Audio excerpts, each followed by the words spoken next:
Now, you're a former Black Hawk helicopter pilot in the 101st Airborne. There's a lot of veterans running this year. But I assume that you, knowing American political history, know that while that helps, it's rarely decisive in politics, right?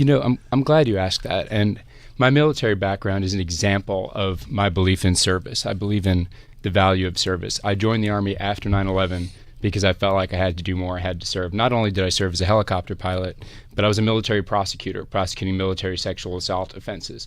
I've always worked to make sure that the law helps people, whether in the courtroom or on the battlefield. I was also a federal public defender. Criminal justice reform is incredibly important to me.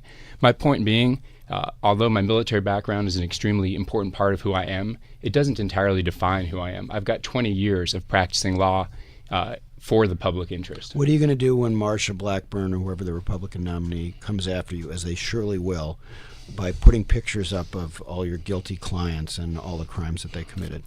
I'm going to do what I've always done. I believe in the rule of law.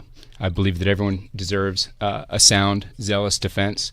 I was a zealous prosecutor when I was a military prosecutor. Our system only works when both defendants have the very best representation and the government has the very best prosecution.